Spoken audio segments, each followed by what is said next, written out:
Хайрле ирта балалар. Доброе утро, дорогие ребята. Меня зовут Эльбрус Нигматуллин. И сегодня я хочу с вами поговорить о постановке целей, как нужно двигаться к своей цели вопреки всему, как нужно проявлять активность и как нужно постоянно учиться.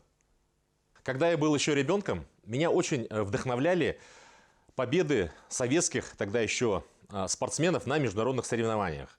И в 12 лет я поставил себе цель – быть похожим на них. И начал своими руками во дворе собственного дома изготавливать спортивное оборудование. В общем, сделал я атлетический зал и начал самостоятельно заниматься. К 15 годам я уже добился определенных успехов. И однажды я даже написал письмо в газету «Советский спорт», читателем которой я был на тот момент. Газета «Советский спорт» в то время выходила 5-миллионным тиражом в Советском Союзе. В письме я написал следующее, что мне 15 лет, что я живу в деревне, и у меня есть успехи в легкой атлетике, в метании школьного мяча, что я занимаюсь атлетизмом и могу посоветовать своим сверстникам, как заниматься, как добиться этих успехов, и искал себе таким образом на себя похожее окружение. И, к своему удивлению, мое письмо было в газете опубликовано. И в течение года после этого письма ко мне приходили письма. Письма со всех уголков Советского Союза, где ребята просили секреты моего успеха. Я с радостью с ними делился, я переписывался с ними долгое время. И что я хочу сказать, что вот это вот письмо, казалось бы, которое мне ничего не стоило написать, это подтверждение того, что если вы ставите цели и прикладываете конкретные шаги, сама Вселенная, судьба будет для вас благосклонна, и перед вами будут открываться двери, будет приходить помощь оттуда, откуда вы даже и не ожидали. И вот этот пример, конечно, меня очень сильно обогатил как человека, как спортсмена, и дало очень мощный толчок для того, чтобы я дальше развивался. Хочу сказать о своей первой победе, которая в возрасте 16 лет у меня случилась. Я победил на деревенском сабантуе в борьбе куреш. И эта победа, она навсегда запомнилась в моей жизни, потому что за первое место я получил барана. И с такой радостью я возвратился домой, когда я зашел в дом, сказал: «Инай, выйди, посмотри на мой приз». Когда вышла мама, увидела барана, мама, конечно, была очень рада тому, что я выиграл на этом сабантуе. Приятное достижение, после которого меня было уже тяжело остановить.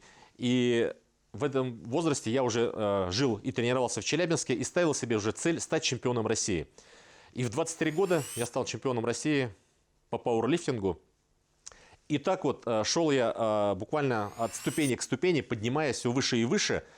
И сейчас могу сказать, что если бы в возрасте 15 лет я поставил себе цель стать чемпионом России и начал бы тренироваться и прикладывать усилия, то наверняка я бы не смог этого добиться, потому что у меня не хватило бы ни опыта, ни сил. Но когда вы ставите конкретные, вполне достижимые цели, идете коротенькими, но очень уверенными шагами, вы потихонечку взберетесь на эту гору, оглядываясь с которой потом вы сами будете удивляться тому, как это вообще возможно. За всю свою спортивную карьеру я установил 16 рекордов России и мира по силовому экстриму.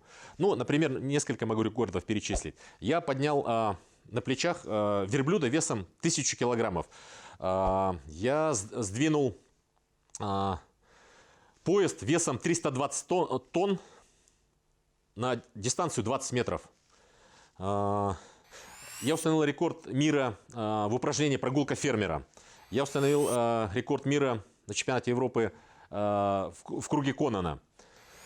Я удержал на вытянутых руках в разные стороны двух скакунов, которые рвались в разные стороны. Таким образом я повторил, вернее, побил рекорд столетней давности, который когда-то на заре 20 века установил русский силач Александр Зас. Чемпион – это человек, который помимо физических своих качеств, обладает самым главным качеством – способность обучаться, принимать здесь и сейчас правильные решения в зависимости от данной ситуации. Проще говоря, самый умный атлет, самый образованный, он за счет своих умственных способностей способен преодолеть то сопротивление, решить ту задачу в короткие сроки.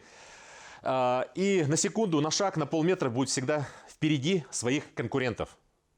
Поэтому нужно обязательно учиться, потому что спортом заниматься может каждый, а чемпионом становится только тот, кто обладает большим объемом знаний, постоянно совершенствуется, и даже после школы, и даже когда ему 40, и 30, и 50 лет, он постоянно ищет новые источники информации для того, чтобы применить это в своей деятельности. Чтобы в будущем вам стать успешными, счастливыми и богатыми, сейчас вам нужно для этого поставить цель и стремиться к нему. А ваша цель сейчас – это хорошо учиться.